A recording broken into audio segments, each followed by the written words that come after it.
I wanted to document my thoughts about the PMP exam that I took on Jan 4th, right after the exam, because I had taken the exam last in 2012. So I took the exam because I thought it's been 12 years and I've been teaching PMP all this time, and I wanted to make sure that I'm teaching the right stuff and sort of a challenge for myself. So second time around, I studied about maybe I would say about 16 hours, or maybe less, 10 hours.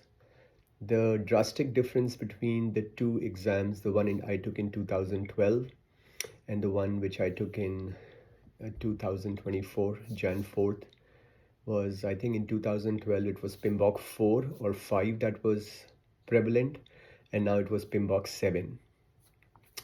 Half of the questions on the PMP exam, latest one, were about agile. So a lot of questions on agile and scrum and adaptive projects, and half were predictive. A lot of questions on change control, where what's the first thing you'll do? So, go through a proper change control was definitely a major theme. One drastic difference between the exams of the past and the exam on Jan 4th, 2024 was that there was no network diagrams that had to be drawn, no critical path calculations that had to be done. Yeah, there were questions about critical path, a couple of questions on slack and float, but nothing about calculations that they give you a critical path and now you have to figure out. Oh, sorry, they give you a network diagram and you have to figure out a critical path. What else? Also, there was no questions to calculate earned value management calculations, like they giving you scenarios and saying what's the cost variance, what's the schedule variance. Is there about 6 or 7 questions about having cost variance or schedule variance or CPI or SPI in the language of the question, but then nothing about calculating it. So, you had to sort of figure out that if the CPI is less than 1, it's over budget. If SPI is less than 1, it's, behind schedule, things like that. So the concepts.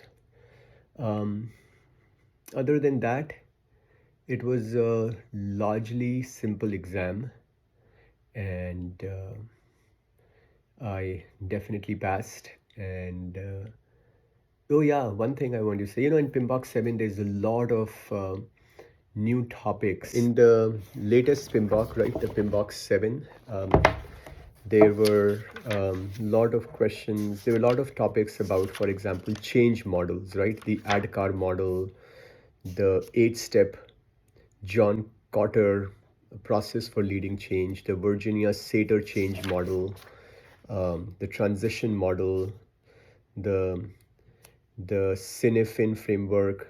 I think it's pronounced Kunway or something. I'll look it up. Stacy matrix. So all, I was kind of worried about that would show up a lot in the exam, but they did not show up at all.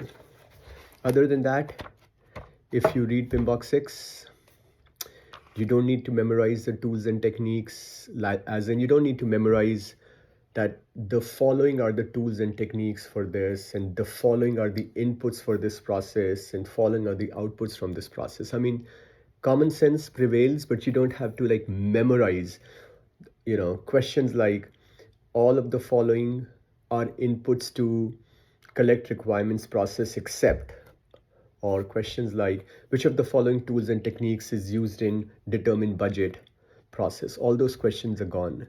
I mean, they've been gone for about 2 years now. But yeah, so study PMBOK 6, study PMBOK 7, the Rita Mulcahy book, the Head First book, and you are pretty set. You're pretty set. Awesome.